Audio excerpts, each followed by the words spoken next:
해마다 10월 마지막 주일은 종교개혁 기념주일로 지킵니다. 지금으로부터 500년 전에 루터나 즈빙글리나 칼빈 이런 수백 명 또 더 확대하면 수천 명의 그런 종교개혁자들이 유럽의 각 도시에서 교회를 개혁하고 또 사회를 개혁하기 위해서 그렇게 운동을 벌였는데 그것을 우리가 기억하면서 성경으로 돌아가자는 그런 뜻에서 이 종교개혁 기념주일을 지키는 것이죠. 종교개혁자들이 우리에게 알려준 교리들 가운데 가장 중요한 5가지의 교리가 있습니다. 그것은 오직 믿음, 오직 은혜, 오직 성경, 오직 그리스도, 오직 하나님께만 영광이라는 이 5가지 교리입니다. 이 5개의 오직의 교리 가운데 가장 중요한 교리는 오늘 제가 여러분들과 함께 나누고자 하는 오직 믿음으로의 교리입니다. 오직 믿음으로 뒤에 뭐가 붙으면 좋을까요? 오직 믿음으로 승리하자. 그것도 좋은 표현이지만 딱 맞는 그런 것은 아닙니다. 오직 믿음으로 구원받는다? 그것도 정답에 굉장히 가깝지만 딱 맞는 표현은 아닙니다. 종교개혁자들의 가르침 속에서 오직 믿음으로라는 것은 오직 믿음으로 의롭다함을 받는다는 것입니다. 한번 따라해 볼까요? 오직 믿음으로 의롭다함을 받는다. 그렇습니다. 이것을 우리는 한자로 이신칭의라고 합니다. 믿음으로써 의롭다고 칭해진다, 의롭다함을 받는다라는 것이죠. 그리고 그것을 줄여서 칭의론이라고 말하기도 합니다. 오직 믿음으로 의롭다함을 받는다는 이 교리는, 이 가르침은 종교개혁의 제일 핵심적인 모토였습니다. 그 안에 구원에 대한 성경적인 가르침의 그 정수가 담겨있기 때문에 그렇죠. 그래서 종교개혁자 마르틴 루터는 이신칭의론이 너무나 중요하기 때문에 그것은 교회와 모든 신앙의 태양 자체이며 낮이며 빛이 된다라고 이야기하였습니다. 왜냐하면 그 교리가 서면 교회가 서고 그 교리가 넘어지면 교회도 넘어지기 때문에 그렇습니다. 그래서 여러분들이 오늘 이 오직 믿음으로의 교리를 잘 숙지하셔서 정말 이 우리 동일 가족이, 동일 교회가 주님의 복음 위에, 말씀의 터 위에 든든하게 서기를 축복합니다. 그렇다면 여러분, 이 오직 믿음의 성경적인 의미가 무엇일까요? 저는 그것을 여러분들과 함께 4가지를 나누고자 합니다. 첫째로, 오직 믿음의 의미는 구원이란 오직 하나님의 은혜로 또 오직 믿음으로 받는다는 것입니다.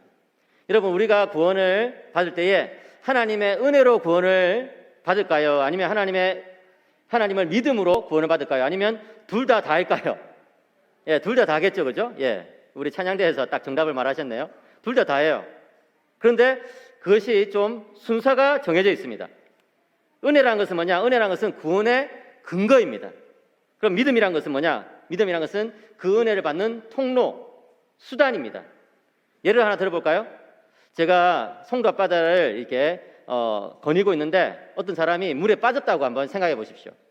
물에 빠져서 막 호적거리니까 제가 이제 그 사람을 구해야 되겠다 싶어가지고 이제 밧줄을 메고 수영해서 가가지고 밧줄을 그 사람에게 던져주고 그 사람이 그 밧줄을 잡아가지고 이제 물에서 건짐을 받은 거예요. 예. 그러면 여러분, 그 사람이 물에서 건짐을 받은 것은 제가 밧줄을 던져주었기 때문입니까? 아니면 그 사람이 밧줄을 잡았기 때문입니까? 아니면 둘 다 다입니까? 예, 둘 다 다예요. 둘 다 다. 그죠? 예. 그런데 순서가 중요하다는 거예요. 뭐가 먼저일까요? 제가 밧줄을 던져준 게 먼저입니까? 아니면 그 사람이 밧줄을 잡은 것이 먼저입니까? 예, 밧줄을 던져준 게 먼저죠. 여기서도 둘 다 다요 이렇게 말씀하시는 분은 지금 약간 졸고 있는 거죠. 예, 예, 밧줄을 던져준 게 먼저예요. 밧줄을 던져줬으니까 잡을 수가 있는 것이죠. 그죠? 예, 우리가 받은 구원도 마찬가지입니다. 우리는 은혜로 그리고 믿음으로 구원을 받습니다. 그런데 하나님의 은혜가 먼저일까요? 아니면 우리의 믿음이 먼저일까요? 당연히 하나님의 은혜가 먼저인 거예요. 사랑의 하나님께서 은혜 가운데 우리에게 구원의 그 밧줄을 던져주셨어요. 그리고 우리는 그것을 믿음으로 붙잡을 때 구원을 받게 되는 것이죠. 우리가 아무리 붙잡으려고 해도 붙잡을 것이 없으면은 그것은 허탕인 거죠. 그런데 하나님께서 은혜로 우리에게 구원을 던져주신 거예요. 그죠? 그런데 놀라운 것은 우리가 믿는 그것조차도 하나님의 은혜의 선물이다 하는 것입니다.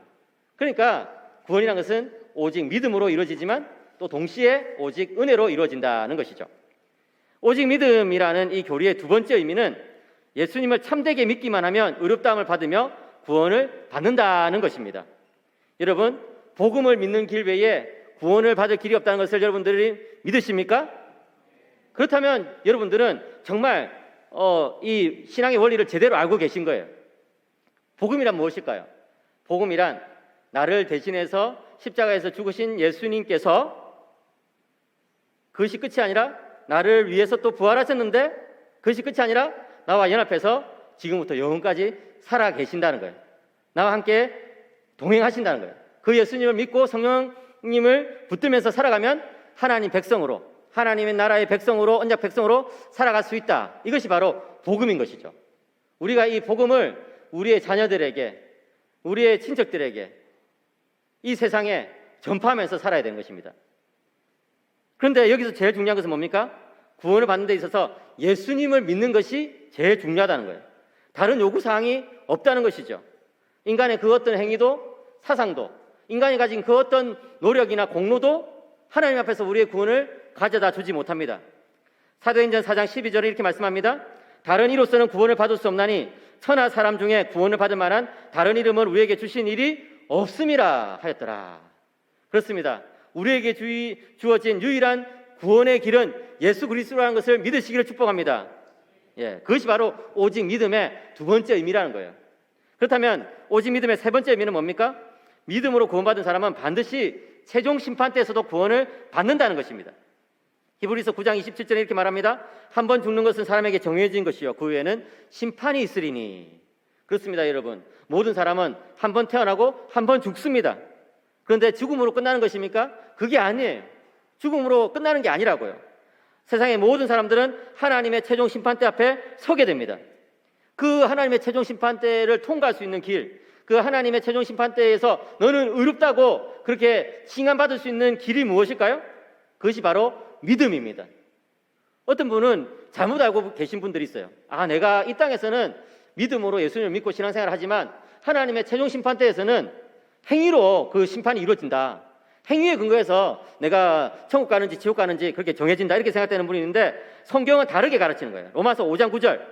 그러면 이제 우리가 그의 피로 말미암아 의롭다 하심을 받았으니 더 그로 말미암아 진노하심에서 구원을 받을 것이니 라고 이야기합니다. 여기서 그의 피로 말미암아 의롭다 하심을 받았다. 이 말이 무슨 말입니까? 이신칭이에요. 하나님을 믿음으로써 의롭다함을 받는다 하는 것입니다. 예수를 믿음으로써 의롭다함을 받는다는 것이죠. 그런데 더 그로 말미암아 진노하심에서 구원을 받는다고 했는데 여기서 진노하심이 뭐냐 했을 때 그것이 바로 최종 심판이라는 것입니다. 최종 심판. 우리가 이 땅에서도 믿음으로 구원을 받고 최종 심판 때에서도 믿음으로 구원을 받는다는 것입니다. 물론 그때 하나님께서는 우리의 행위를 달아보실 것입니다. 우리의 인생에 대해서 물어보실 것입니다. 너는 믿음의 근거에서 살았느냐라고 물어보실 것입니다. 그런데 그때 우리가 내놓는 우리의 선행이나 우리의 행위는 우리의 참된 믿음에 대한 징표이지 우리가 행위로 하나님 앞에서 의롭다함을 받는 것이 아니라는 거예요. 이 사실을 여러분들이 잘 기억하셔야 돼요. 교회를 오래 다녀도 이 부분에 대해서 헷갈리는 분들은 최종 심판대에서 나는 선행을 많이 해가지고 거기서 이제 의롭다함을 받아야지 이렇게 생각하시는 분이 있는데 그게 아니에요. 최종 심판대에서도 믿음으로 구원을 받습니다. 그런데 우리의 행위가 반드시 따라야 돼요. 그때 왜요? 우리의 믿음이 참된 것이라는 것을 보여주어야 되기 때문에, 징표로서 보여줘야 되기 때문에. 그렇다고 해서 행위 자체가 우리를 의롭게 하는 것은 아니라는 것을 여러분들 기억해야 되는 것이죠. 행위는 참된 신앙을 증거하는 사인이다, 징표다. 기억하시기 바랍니다. 오직 믿음의 네 번째 의미는 믿음으로 의롭다함을 받은 사람은 삶의 열매로서 믿음을 드러낸다, 믿음의 증거를 드러낸다는 것입니다. 여러분, 종교학자들이 믿음을 강조한다고 해서 이 실천을, 선행을 등한히 했던 것은 절대 아닙니다. 종교학자 존 칼빈은 그의 대작 기독교 강요에서 복음은 혀의 교리가 아니고 삶의 교리다라고 이야기하였습니다. 그렇습니다, 여러분. 우리가 입으로 아무리 번지르하게 예수님 믿는다고 말할지라도 우리 삶 속에서 그것이 나타나지 않는다면 그 믿음은 가짜인 거예요. 칼빈은 이신칭의를 주장하는 우리 개신교도들과 그것을 거부하는 로마 가톨릭 사이에 실제로 누가 더 많은 선행을 하는지를 묻지는 않겠다라고 이야기합니다. 무슨 말입니까? 이신칭의를 믿는 우리들이 훨씬 더 많은 선행을 한다는 거예요. 여러분들이 실제로 통계를 보면 그래요. 로마 가톨릭 사람들이 막 포장을 잘해서 자기들이 막 선행을 많이 하는 것처럼 보이지만 실제로 통계를 내보면요, 개신교도들이 훨씬 더 많이 선행을 합니다. 좋은 일들을 굉장히 많이 하는 것이죠. 왜 그럴까요? 하나님께서 나에게 그저 구원을 주셨기 때문에 너무 감사해서 하나님께 그저 드리는 거예요. 초대교회는요, 시작부터 가난한 사람들에게 먹을 것을 나누어 주었습니다. 초대교회의 그 목회자들인 교부들은 설교 때마다 계속해서 가난한 사람들을 도우라고 그렇게 이야기했습니다. 그렇습니다, 여러분. 가난한 사람들을 돕는 것은 교회의 제일 중요한 활동 중에 하나입니다. 저도 부족하지만 매주마다 가난한 분들을 돕기 위해서 노력합니다. 예. 신학생들이나 또는 어떤 교회를 개척한 목사님들이나 선교사님들 이런 분들을 돕기 위해서 저희 물질을 조금씩 나누는 것이죠. 종교개혁자들은 그것을 더욱 강조했습니다. 그들은 그저 받았으니 그저 주어라는 이 주님의 말씀을 적극적으로 실천했던 사람들이었습니다. 지금 우리가 이렇게 코로나 때문에 정말 전 세계적으로 굉장히 많은 어려움을 겪고 있는데 이 종교개혁자들이 활동했던 이 16세기는 코로나는 아니었지만 패스트라는 흑사병이라는 무시무시한 질병이 유럽 전체를 강타했습니다. 그래서 기록에 따르면 유럽 인구의 3분의 1 가량이 이 패스트로 흑사병으로 이제 죽었다 이런 기록들이 있습니다. 그런데 그렇게 이 전염병이 만연했을 때에 종교개혁자들은 정말 목소리를 높여서 우리가 병원을 만들어야 된다. 그리고 그 병원을 정말 가난한 사람들에게 병 걸린 사람들에게 무료로 이렇게 제공해 주어야 된다. 이렇게 이야기를 했던 것이죠. 그래서 실제로 칼빈 같은 경우는 제네바에서 사역하면서 이 역병 병원을 만들어 가지고 이 병에 걸린 사람들을 도와주었던 것입니다. 무료로. 예. 왜 그렇습니까? 오직 예수 그리스도를 믿음으로 의롭게 된 사람은 반드시 선행의 열매를 맺게 되어 있기 때문에 그런 것입니다. 그렇다면 여러분, 성경이 가르치는 또 종교개혁자들이 우리에게 잘 전수해 준 이 오직 믿음의 교리는 세상의 원리와는 어떻게 다를까요? 다른 종교들과는 어떻게 다를까요? 여러분, 세상의 모든 종교는요, 이신칭의가 아니라 인과응보를 가르칩니다. 인과응보가 뭡니까? 한 만큼 보상받는다는 거예요. 내가 착하게 살면 구원받지만 악하게 살면 벌을 받는다. 이런 권성징악의 원리가 바로 이 세상 모든 종교의 기본인 것이죠. 종교뿐만 아니라 사회도 그렇게 돌아갑니다. 잘한 사람에게는 그에 맞는 보상을 하고 잘 못한 사람에게는 그에 맞는 벌을 주는 것이 이것이 사회가 돌아가는 원리잖아요. 그죠? 이 세상의 모든 국가, 기업, 학교 이것이 돌아가는 원리입니다. 저는 여러분 이 원리 자체가 나쁘다고 생각하지 않습니다. 이 원리는 하나님께서 우리들에게 주신 일반 은총의 그런 토대 위에서 주어진 원리로서 좋은 원리예요. 그죠? 나쁜 게 아니에요. 근데 문제는 뭡니까? 우리가 구원을 생각할 때 이 원리로 생각해서는 안 된다는 것입니다. 여러분들이 신앙생활 때 꼭 기억해야 될 것이 무엇입니까? 신앙은 이성에 따라서 우리의 생각에 따라서 하는 것이 아니라 하나님의 말씀에 따라서 행하는 것이라고요. 여러분들이 이 구원의 문제를 생각할 때에 하나님의 말씀의 원리를 기억하시기를 축복합니다. 그게 뭐예요? 그게 예수님을 믿으면 구원받는다는 것입니다. 우리 어떤 선행이나 공로가 아니라 예수님을 붙들면, 예수님을 의지하면 구원을 받는다는 거예요. 오늘 본문 16절을 보십시오. 사람이 의롭게 되는 것은 율법의 행위로 말미암음이 아니요 오직 예수 그리스도를 믿음으로 말미암는 줄 알므로 우리도 그리스도 예수를 믿나니 이는 우리가 율법의 행위로서가 아니고 그리스도를 믿음으로써 의롭다함을 얻으려 함이라. 여기까지 읽겠습니다. 예. 이 구절에서 사도 바울은요, 사람이 의롭게 되는 원리는 율법의 행위가 아니라 인간의 노력이나 공로나 선행이 아니라 오직 예수 그리스도를 믿음으로 된다는 것을 2번이나 반복해서 가르치는 거예요. 같은 구절에서 2번이나. 왜 그럴까요? 중요하니까 그런 것이죠. 그렇습니다. 여러분, 인간적인 상식으로 보자면 착한 일을 열심히 하는 사람이 의롭다함을 받는 것이 맞아 보입니다. 그런데 성경은 그렇게 가르치지 않아요. 오직 그리스도를 믿음으로 의롭다함을 받는다고 가르치는 거예요. 왜 그럴까요? 왜 성경은 그리스도를 믿어야지만 의롭게 된다고 그렇게 말씀하는 겁니까? 본문 16절 하반절에 제가 읽지 않았던 그 부분에 답이 나와 있어요. 율법의 행위로서는 의롭다함을 얻을 육체가 없느니라. 예. 율법의 행위로서는 의롭다함을 얻을 육체가 없는 거예요. 그 율법의 그 수백 가지 되는 그런 계명들을 다 지킨 사람이 없다는 거예요. 갈라디아서 3장 10절에서 보다 자세히 사도 바울이 말씀하고 있습니다. 무릇 율법 행위에 속한 자들은 저주 아래 있나니 기록된 바 누구든지 율법책에 기록된 대로 모든 일을 항상 행하지 아니하는 자는 저주 아래 있는 자라 하였습니다. 그렇잖아요, 여러분. 율법의 그 수많은 계명들을 항상 전부 다 행하지 않으면 벌을 받는다는 거예요. 왜요? 하나님은요, 의미로우신 분이시기 때문인 거예요. 하나님은 거룩하신 분이시기 때문에 그런 거예요. 하나님은요, 기준을 낮춰주지 않으세요. 그 기준을 만족시킬 수 있는 분이 누굽니까? 바로 예수 그리스도이신 거예요. 예수 그리스도께서 우리 대신 율법을 다 지키시고 예수 그리스도께서 우리의 죄값을 다 치러주셨기 때문에 예수님을 믿으면 구원을 받게 되는 것이죠. 만약에 다른 길이 있다고 했다면 하나님은 그 다른 길을 우리에게 알려주셨을 거예요. 그런데 구원받는 길이 예수님을 믿는 길밖에 없다고 말씀하시는 이유가 뭡니까? 하나님은 지극히 거룩하시기 때문에 그럽니다. 내가 나를 생각했을 때는 좀 괜찮아 보일지도 몰라요. 근데요, 여러분, 그렇지 않아. 인간은요, 별 수 없어요. 예. 이런 이야기까지 자세히 해서 되는지 모르겠지만 제 아내는 부산의 가정법원에서 이혼 문제를 다루는 판사입니다. 그래서 이혼 결정을 내리는 그런 일들을 매주마다 하고 있죠. 그래서 제가 늘 조심합니다. 밖에서 내리는 그 결정을 안에서 내리면 큰일 나니까 저는 늘 조심하죠. 근데 여러분, 이 일이 너무 많아가지고 일주일에도 한 며칠은 밤 늦게 옵니다. 예, 뭐 새벽 1시, 2시 이렇게 올 때도 있어요. 그래서 이제 얼마 전에도 이제 너무 늦게 이제 퇴근을 하는 거예요. 그래가지고 제가 저희 집에 10대 아이가 2명 있기 때문에 이제 아이들하고 이제 계속 옥신각신 하다 보면 막 좀 힘들잖아요. 예, 화도 나고. 그래가지고 이제 밤늦게 퇴근한 아내에게 좀 성질을 냈죠. 예. 여보, 왜 이렇게 늦었어요? 일이 많아서 그렇잖아요. 왜 그렇게 일이 많아요? 이혼하는 사람이 많으니까 그렇죠. 예. 도대체 왜 이렇게 이혼하는 사람은 도대체 누가 그렇게 이혼합니까? 그랬더니 대답이 예술이에요. 당신하고 크게 다르지 않아요. 이러더라고요. 그래서 제가 더 두렵고 떨리는 마음으로 살아가고 있습니다. 제가 자면서 그 말을 좀 생각해 봤어요. 여러분, 인간은요, 별 수 없어요. 인간은 별 수 없다고요. 우리가 서로를 보더라도 참 모자람이 많고 부족함이 많잖아요. 그런데 어미로우신 하나님 앞에서 우리 자신을 본다. 하나님이 우리 자신을 그 거룩하신 눈길로 우리를 보신다 하면은 하나님을 만족시켜 드릴 수 있는 사람이 누가 있겠습니까? 그렇기 때문에 구원은 예수 그리스도를 믿음으로 주어진다는 것을 기억하셔야 되는 것이죠. 구원에 대한 이 성경의 가르침을 보다 잘 이해하기 위해서 우리는 로마 가톨릭의 구원관을 좀 살펴볼 필요가 있습니다.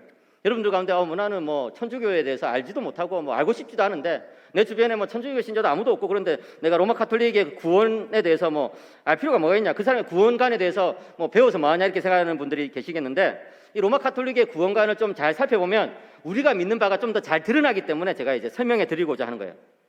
저는 로마 가톨릭의 구원론을 마일리지 구원론이라고 불러요. 마일리지 구원론. 한번 따라해 볼까요? 마일리지 구원론. 여러분, 이 마일리지 아시죠? 비행기 타면 이제 마일리지가 막 쭉 쌓이고 그래가지고 뭐 마일리지가 많이 쌓이면 이제 공짜로 뭐 이제 비행기도 탈 수 있고 이렇게 되지 않습니까? 예. 제가 몇 년 전에 비행기를 많이 탈 때가 있었어요. 그래가지고 비행기 타고 뭐 미국도 집회를 가고 중국도 강의를 가고 뭐 일본도 가고 이렇게 해가지고 비행기를 많이 탈 때가 있었어요. 비행기를 많이 타니까 한 번은 이제 항공사에서 이메일이 딱 온 거예요. 고객님의 등급이 상향 조정되었습니다. 뭔가 좀 기분이 좋잖아요. 상향 조정됐다니까. 그래서 이제 보니까 누릴 수 있는 혜택이 많아요. 예를 들어서 이제 미국 갈 때 이제 23kg짜리 가방을 2개 들고 갈 수 있는데 하나 더 가지고 갈 수 있다는 거예요. 와. 그래가지고 저는 뭐 안 싸도 되는 짐까지 더 집어넣어가지고 가방 3개 막 이렇게 끌고 가고 그런 것을 이제 누렸죠. 또 비행기 탈 때, 비행기 타보신 분들은 알겠지만 이제 이코노미 라인이 있고 프레스티지 라인 있잖아요. 이코노미 라인은 이제 주로 사람들이 줄을 길게 서 있죠. 근데 프레스티지 라인은 이 1등석이나 특등석 사람들이 타기 때문에 줄이 짧거든요. 거기는 줄을 안 서고 그냥 바로 탈 수 있잖아요. 근데 이 프레스티지 라인을 쓸 수 있는 거예요. 그래가지고 이제 제가 제 티켓을 딱 보여주면서 저는 상향 조정된 그런 사람이기 때문에 이것을 쓸 수 있다 했더니 바로 들어갈 수 있더라고요. 그래서 제가 이제 그 프레스티지 라인으로 싹 바로 들어가면서 이코노미 라인에서 줄을 길게 서 있는 사람들 보면서 저 불쌍한 사람들 어떻게 저렇게 길게 줄을 서가지고 비행기를 탈 수 있을까? 뭐 이렇게 하면서 이제 들어갔어요. 어깨에 딱 힘을 주고. 또 뭐가 있냐면은 이 라운지를 이용할 수 있어요. 라운지가 뭐냐면은 공항에 앉아 있는 그 의자가 라운지가 아니고 특별히 이제 막 음식을 공짜로 제공해 준다든지 뭐 그다음에 샤워를 공짜로 할 수 있다든지 이렇게 비행기를 기다리면서 온갖 그런 이제 편의를 누릴 수 있는 게 라운지인데 그것을 1년에 몇 번까지 이용할 수 있는 거예요. 그래서 제가 막 그것을 이용하면서 너무 즐거웠는데 사람이 항상 비행기를 많이 탈 수는 없잖아요. 그래가지고 이제 비행기 타는 횟수가 점점 줄어들었는데 또 항공사에서 이메일이 딱 온 거예요. 고객님의 등급이 하향 조정되었습니다. 뭐예요? 제가 가진 특권이 다 박탈당한 거예요. 그래가지고 아니나 다를까 이제 가서 딱 보니까 이제 혹시나 해가지고 제가 이제 프레스티지 라인으로 들어갈 수 없냐 이렇게 물었더니 안 된다고 저 뒤로 가서 줄을 서라는 거예요. 그래가지고 이제 그 많은 짐을 끌고 저 뒤로 가면서 줄을 서는 저의 마음이 얼마나 참 비참하든지 이 인생 정말 이렇게 비참하게 살아도 되냐 이런 생각이 들었는데 제가 좀 우스갯소리처럼 이야기했지만 로마 가톨릭의 구원론이 바로 그런 거예요. 로마 가톨릭은요, 예수님 믿기 전에 착하게 살아가면 하나님께서 그 공로를 보고 구원받을 기회를 주신다는 거예요. 복음을 들을 기회를 주신다는 거예요. 그렇게 해가지고 이제 예수님을 믿게 되면, 복음을 듣고 예수님을 믿게 되면 그게 끝이 아니에요. 이제 시작인 거예요. 구원을 확정짓기 위해서는 계속해서 더 착하게 살아야 돼요. 계속해서 선을 쌓아가가지고 어느 정도 마일리지가 충분히 쌓이면 그때 비로소 구원이 확정된다는 거예요. 그렇지 않으면 어떻게 됩니까? 죽고 나서도 저 연옥이라는 곳에서 몇십만 년 벌을 받고 천국에 간다는 이상한 궤변을 늘어놓는 것이죠. 근데 문제는 뭐예요? 마일리지를 잘 쌓아가지고 이렇게 구원이 확정된 사람이라도 살면서 죄를 크게 지으면, 심각한 죄를 지으면 구원이 박탈당한다는 것이죠. 예. 이게 로마 가톨릭의 구원론이에요. 철저하게 공로주의적이죠. 반면에 종교개혁자들은 오직 믿음으로 구원이 확정되고 선행은 믿음의 열매라고 이야기했습니다. 우리가 선행을 행하는 것은 정말 감사하고 감격해서 선행을 행하는 것이지 우리의 구원을 따내기 위해서 선행을 행하는 것이 아니라는 거예요. 사랑하는 동일 가족 여러분, 여러분이 신앙에 대해서 제대로 생각하셔야 돼요. 내가 헌금을 많이 하면 하나님께서 기뻐하신다. 물론 맞죠. 틀린 말 아닐 것입니다. 그런데 여러분, 하나님께서 우리의 헌금을 받으시는 이유는 예수 그리스도 때문에 우리의 헌금을 받으시는 것이지 하나님이 뭐 돈이 궁해서 그것을 받으시는 것이 아니에요. 우리가 기도를 많이 하면은 하나님께서 내 인생을 복되게 하신다. 맞죠? 예, 틀린 말 아닙니다. 기도가 얼마나 복된 일이에요. 좋은 일이죠. 그런데 여러분, 내가 기도를 많이 했기 때문에 그 시간에 비례해서 기도한 열정에 비례해서 하나님께서 나에게 복을 주신다. 그건 아니에요. 왜 하나님께서 우리의 기도를 들으십니까? 예수 그리스도의 이름으로 기도하기 때문에 우리에게 기도의 응답을 주시는 것입니다. 사랑하는 성도님 여러분, 우리의 신앙은 처음부터 끝까지 오직 예수 그리스도라는 것을 믿으시고 기억하시기를 축복합니다. 예. 오직 예수, 오직 예수. 그 부분이 틀어지면 교회 생활이 피곤할 수밖에 없어요. 그 부분이 틀어지면 교회에 문제가 생길 수밖에 없어요. 신자는 당연히 거룩하게 살기 위해서 노력한다는 거예요. 그런데 그걸 자랑할 수 없다는 거예요. 그래서 루터는 말하기를 사과나무에 사과가 하나 열리든 10개 열리든 어쨌든 열매가 맺히면 사과나무인 것과 마찬가지로 우리의 선행의 많고 적음이 또 길고 짧음이 우리의 구원을 결정하는 것이 아니다 하는 거예요. 뭐가 결정해요? 믿음이 결정하는 거예요. 믿음이. 그리고 우리가 살다가 정말 참혹한 죄를 지었다 하더라도 참된 신자라면, 참된 믿음을 가진 사람은 반드시 회개하게 돼 있고 다시는 그런 죄를 짓지 않는다는 거예요. 다윗을 한번 보십시오. 그는 간음죄를 범했고 살인을 교사하는 살인죄를 범했어요. 십계명을 2개나 어긴 사람이에요. 율법에 따르면은 그런 사람은 돌로 쳐 죽여야 되는 거예요. 그런데 그가 참된 신앙을 가졌기 때문에 그런 죄를 하나님께 회개하게 되었고 회개한 그를 하나님께서는 받아주신 거예요. 그리고 그 이후로는 절대 그런 죄를 짓지 않고 살아가게 된 것이죠. 이런 이야기 듣고 나서 여러분들 가운데 그러면 나는 뭐 신앙은 이미 이제 확실하니까 좀 죄를 지으면서 살아볼까? 나도 뭐 좀 큰 죄를 지어도 되나? 이렇게 생각하는 사람들은요, 신앙을 잘못 생각하는 거예요. 그런 말을 하는 사람들에게 루터와 칼빈은 당신은 아직도 참된 믿음이 무엇인지 모르고 있는 것 같소 라고 대답을 했을 것입니다. 참된 믿음은 뭡니까? 참된 믿음은 감사의 표현인 것이죠. 참된 믿음은 뭡니까? 참된 믿음은 감격의 표현인 것이죠.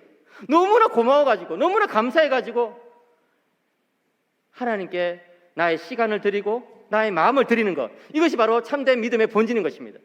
사랑하는 성도 여러분, 여러분은 참된 믿음을 가진 분들이 되시기를 축복합니다. 하나님은요, 주님의 백성들을 율법주의, 공로주의, 건성징악의 원리가 아니라 인간보의 그런 원리가 아니라 그리스도와 성령의 지도하에 두셨습니다. 이것이 바로 은혜입니다. 이제 본문에 사도 바울 당시의 유대인들은, 1세기 당시의 유대인들은 이 사실을 몰랐습니다. 그래서 그들은 마일리지 구원론에 갇혀가지고 하나님의 은혜도 역시 율법 준수라는 인간적인 노력으로 따낼 수 있다고 착각했습니다. 예. 이 16세기의 로마 가톨릭과 마찬가지고 오늘날의 로마 가톨릭도 마찬가지인 거예요. 율법주의적인 신앙생활의 특징이 뭡니까? 처음에는 열심히 하는 것처럼 보이지만 갈수록 지쳐가는 거예요. 자기가 잘하고 있다고 생각되면 교만해지죠. 자기가 잘못하고 있다고 생각되면 구원을 잃어버린 거 아닌가 이렇게 착각합니다. 다른 사람을 막 정죄하고 판단합니다. 또 다른 사람 앞에서 자기를 막 자랑합니다. 또 어떤 때는 위선에 빠지기도 하는 것이죠.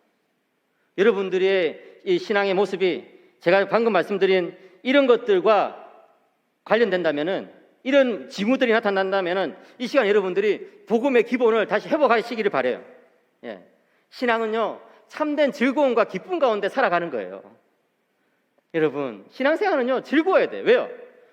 나를 대신해서 예수님께서 모든 것을 다 해주셨다는 것을 알기 때문에, 그리고 그 주님께서 나와 지금 동행하고 있다는 것을 믿기 때문에 그런 것입니다.